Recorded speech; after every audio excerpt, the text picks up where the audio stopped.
되게 광팬이라는 점을 말씀드리고 싶습니다.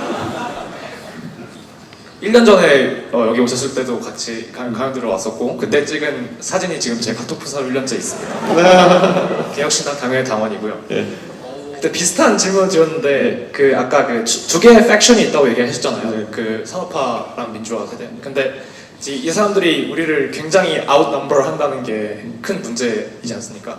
근데 그때 제가 그래서 근데 이렇게 프레싱한 아젠다들을 얘기했을 때 별로 가성비가 안 먹힐 것 같다 말씀드렸는데 그때 이제 설득하면 된다. 그리고 안 되면 이준석 뽑으라고 해라 이렇게 말씀하셨던 것 같습니다.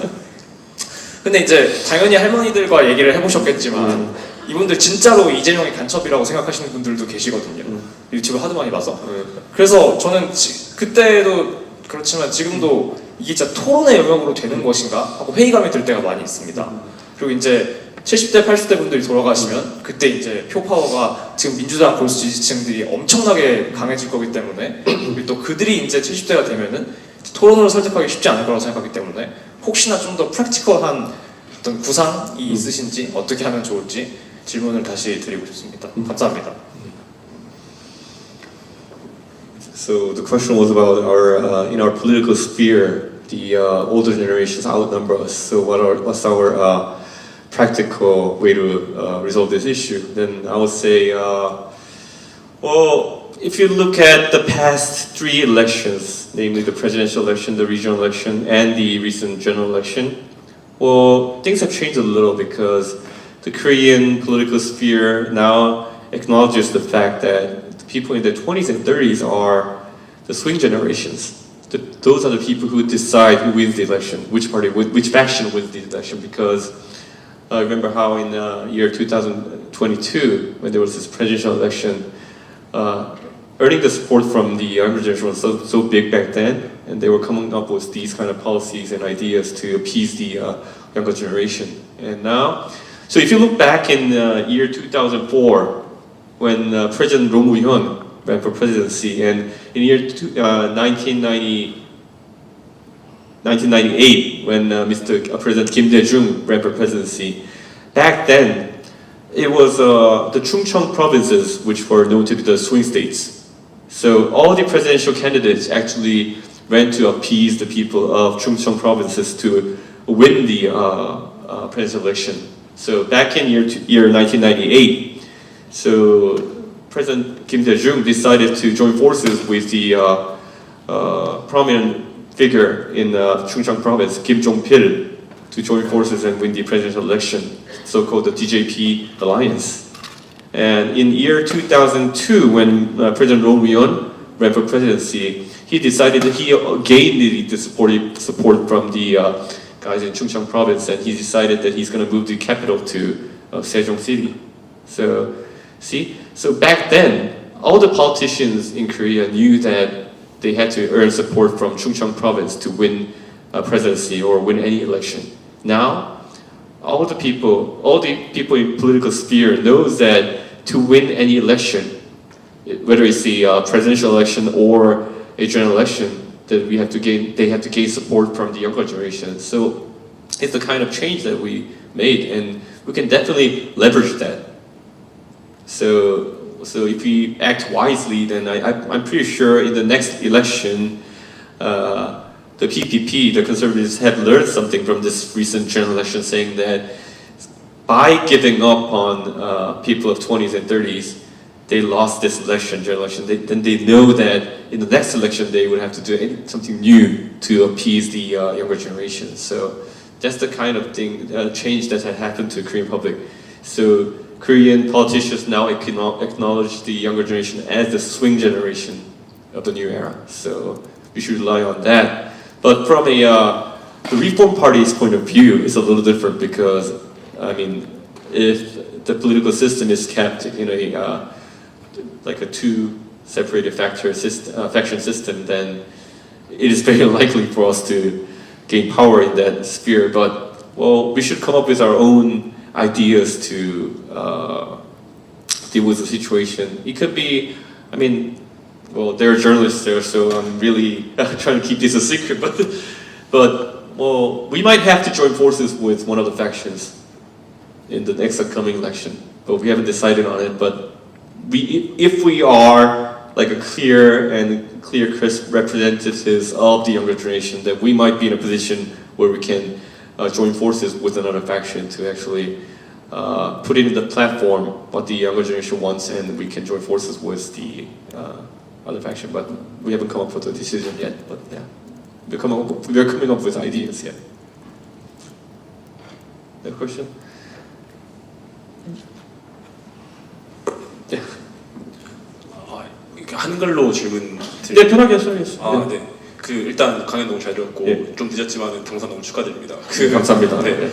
사실 평소에도 이 말씀하신 것처럼 거부할 수 없는 미래. 그러니까 사실 딱 눈에 보이는 어느 정도 10년, 20년 걸릴 수 있지만 다가오는 그 문제에 대해서 유일하게 언급을 해주시는 거의 정치인분이라 생각을 하시고 있어서 평소에도 많이 팔로우를 하고 있었고, 실제로 오늘도 말씀해주신 이제 연금 문제는 안 나왔지만 연금 개혁 문제라든지 최근에 이슈가 되고 있는 징병 문제도 그렇고 한데, 저는 그 중에서 특히 징병 문제에 관해서 양성 징병에 거의 유일하게 적극적으로 의견 표현하시는 의원분이라서 좀 여쭤보고 싶었던 게 있는데, 그 공무원 지원하는 여성분들에 한해서 이제 군 병역을 완수해야 된다. 저도 당연히 동의하는 바이지만 그것보다 저는 사실 더 우선이라고 생각하는 게, 이 의사, 변호사, 사실 남성으로 인해서 그런 전문대학원을 가게 되면 3년 4개월 정도, 거의 한 40개월 가까이 그렇게 군 법무관이나 아니면은 의무관으로 공중보건이 아닌 그런 식으로 복무를 하게 되는데,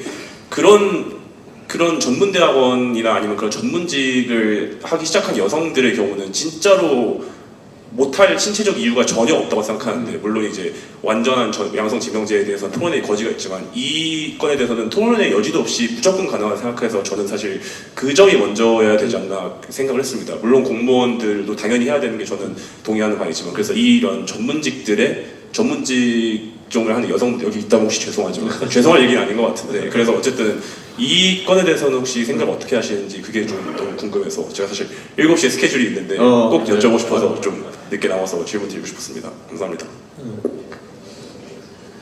So he's basically asking me, people who graduate from med schools and people who pass the bar exams in Korea, and men are conscripted to the military, and shouldn't the woman in those areas should be also conscripted as officers in the Korean military?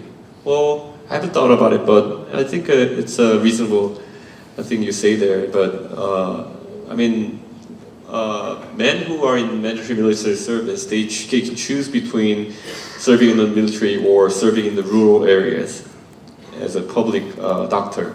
So then, if women are to be given similar choices, then I think it's not a bad idea, since we're suffering from the situation where we had not too many doctors and say lawyers in rural areas. So that could be an option. But yeah, well, as a conservative guy, I'm always against putting more like burden on people of any kind. Say like putting the burden of military service on more people is actually what's disturbing me at this point, because of the idea. But well, as of now, I think for fairness, I think it makes sense to some extent. Yeah, but yeah, I would have.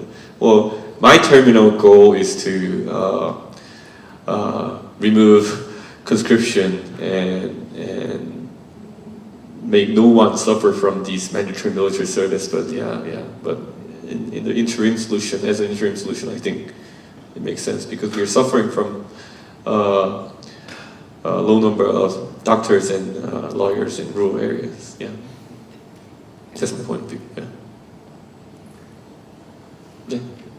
Okay. I'm going to try to answer short and answer all of your questions. 일단 우선 당선 정말 축하드립니다. 저도 유튜브나 이런 걸 통해서 되게 그 당선자님의 행보나 이런 것들을 많이 봐왔고, 이번에는 뭐 미래라고 하셨으니까 미래도 과학이 포함되어 있겠죠. 당선자께서 그 서울과고 넣으시고 그 컴공 쪽으로 하셨는데, 저도 되게 비슷한 테크를 타면서 그래서 과학에 정말 관심이 많은데, 작년에 그 대통령께서 R&D를 삭감을 하고 그걸로 통해서 되게 많은 대학원생들이 피해를 보고, 이를 통해서 과학계가 난리가 났잖아요. 그래서 좀 질문 드리고 싶은 게 일단 뭐 우리나라가 지금 이 상황에서 뭐 어떤 식으로 해서 과학계를 살려야 되는지 그리고 또 다른 나라들에 비해서는 어떤 점이 뒤처지고 있는지 또 개혁신당에서는 어떠한 트렌드 아니면 스탠스를 취하고 있는지가 궁금합니다. Well, I would say that an imminent threat to the science sector in Korea is like, I would have mentioned some stupid person started to increase the number of medical students from 3,000 to 5,000. Well, the number of college students are dwindling and the number would go down to something like 200,000 college students a year admitted to college. But well, out of the 200,000, 5,000 medical student means it's a very high ratio, you know. And if we keep those ratio, and if our president decides to stick to that idea of keeping the 5,000 medical students a year, then I think we would not have enough people to take care of our science and technology, because you all know that if you take the Korean SAT, out of the 200,000 people, 4% would be named first class 1등급. Then, so out of the 200,000, about 60% pursue science and tech path, 이과, and then out of the 60%, which means 120,000, if 4% means 4,800. So 5,000 medical students means that everyone in that first class grade means they would enter medicine.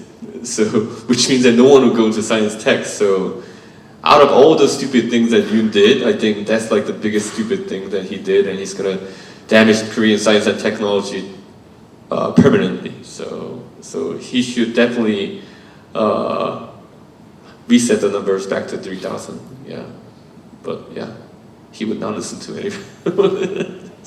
So the SNU students should be really aware. The only reason he raised the number from 3,000 to 5,000 is because then the parents of the people who are preparing for med school are gonna like it, which means that Yoon can, at some point of time, can make a decision to increase the number of students in SNU to double its current numbers. That's the kind of policy-making decisions that policy decisions Yoon is making. So you should really be afraid of his these ideas. You know, winter is coming. Yeah. Hello, thank you so much for an insightful lecture. Yeah. 목소리가 지금 좀 쉬어가지고. 네, do you personally have your own way of choosing a priority? Because as you've mentioned throughout your lecture, there's a lot of issues that are not being dealt because there's just too much on the table for politicians.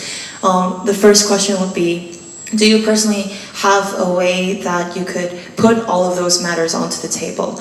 And if that's not your strategy, would there be a chronological order that you think Korea should follow in order to address most of these issues that are on the table?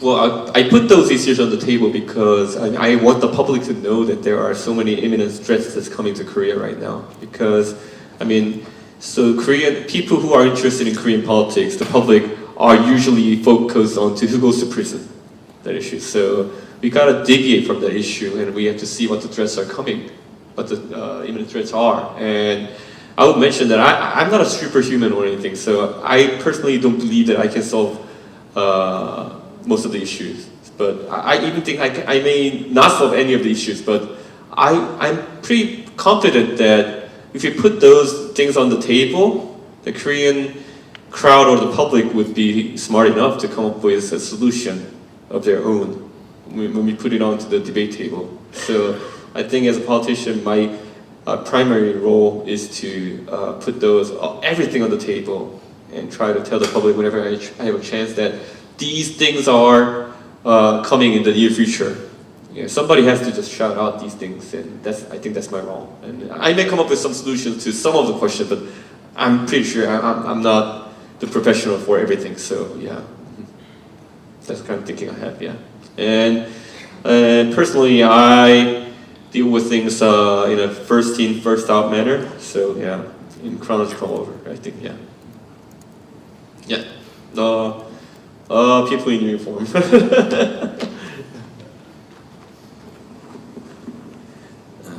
Thank you for your lecture.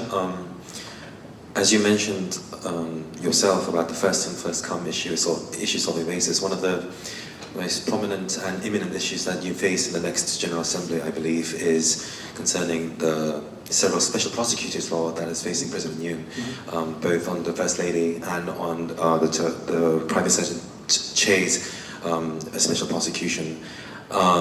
Those issues, without resolve, would result in the President vetoing the motion, and some deviations are expected from the PPP, but not as much as you would expect. So that's the general political consensus. I don't know what that is in Yoido right now. In those sort of issues, and in the upcoming issues that will be on a similar basis, that regards both human rights issues and conscription bases that you yourself has prioritized over the past few years, how do you want to formulate the next 4 to 5 years of your party and your policies front lines? Because, as you said, it is a first in, first come basis, but there should also be principles. What was lacking in the previous political debate was the lack of the principles themselves. So what are your principles on those human rights violation issues that might come up still afterwards? What is your vision for governance, maybe? Well, we only have 3 members in our party, so we would have to split the issues among our MPs especially. We have other members other than the MPs, but well, I prioritize all my thinkings about dealing with the country system here in Korea. So I try not to deal too much with the current issues, because I mean, current issues we all pay attention to it, but it's not my main concern at this point, because, well, by definition, parliament means that it's a group of people thinking together. So I can add my ideas to it, but I'm not the main resolver of the issue, nor I can lead a big faction to drive the discussion to some direction. So, well, my role, basically, I prioritize in giving new ideas to some fields that I'm interested in, and namely the educational sector, I would say. And so education and science and tech, those are the fields that me and some of the members in our party are trying to specialize in. And of course, one of our MP members, Ms. Lee Ju-young, she's a doctor and she specializes in medicine, and she is into those healthcare issues and those kind of stuff. But she has interests of her own, but myself and many members of the party, including the current MP Yang Hyung-ja, we try to specialize in the science, tech, and industry issues at the moment. Yeah, because seriously, I think Mr. Jo-guk is far more better than me in putting someone else into prison and dealing with all these prosecution issues and all this stuff, because he also has many experiences in getting prosecuted also. So yeah, I think he's more professional in that sector. So yeah, so I'm gonna leave out those issues to the guys in the Jo-guk Hyoksindang, and we're gonna deal with more science and tech and education and industrial issues for now on, for at least the upcoming few months. Yeah, I mean, yeah, there's this Korean proverb saying that somebody has to raise the cow, you know? Somebody has to raise the cow in the farm, and I think that party should be the Reform Party in this assembly, yeah. I hope so, yeah.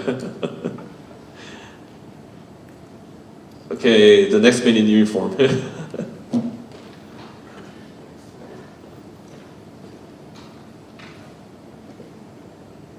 Okay, well, thank you for your presentation, and as there are many questions, I will try to make it as short as possible. You mentioned Hong Kong, right? And so my question is then, how should politicians choose between national interest and the role of being an international society member? Well, I would like to defy the idea of saying that deviating from the Hong Kong issue is aligning ourselves with national interests. I totally don't agree with that because, I mean, so here's the thing. So people of my generation or your generation, we were born in a developed country. We were born in a country where democracy was there from the beginning. It was given to us, and economic prosperity was given to us since our birth. So we are thinking of the global community in a different manner. Say, if we are to, claim our rights, then we have more responsibilities, and we know that. And I mean, Australia and other countries, they are in a similar situation as us. They are, Australia is selling, say, iron ores to China. They may be in a similar situation, but they are making these right remarks on issues about Hong Kong and those kind of things. They are making good remarks on the human rights issues in China. And why can't we do that? Because some people say that we are in a weaker standing than the Australians regarding the leverages that we have. But I mean, semiconductor can be a good leverage that we have here, and it is acting as one. And so I believe that it is time for us to actually chase after values than just mere economic prosperity or national interest. I don't even know what that means, national interest now. So because we taught our students in middle schools and high schools saying that democracy is like the invaluable thing that we have to pursue, and that was when we were teaching them about Gwangju and all this stuff. And when we face these situations in Hong Kong, if we have to come up with a different logic, then we are teaching something wrong there, you know. So we have to abide by the teachings we give to the middle school and high school students. So I believe when we are to choose between the two, well, like people of age 40 and 50 and older, they would have chose the term national interest, but I say the younger generation should choose values over those national interests. And the value means that we chase the values of more civilized and more, say, I'm not sure if I'm saying it right, but westernized values, or yeah. Well, whenever I talk to the Chinese ambassador, he would try to teach me what democracy is, and I really refused the idea. And he would always teach me that I should understand that there is a Chinese style of democracy that we should learn. And I'll say, well, we had experience in Korean style democracy, and anything that comes democracy means that it's not a democracy. So, yeah, well, we should try to abide by the pure democracy that we teach to our middle school students and high school students. That's my idea. Yeah. Yeah. Okay. The gentleman in front.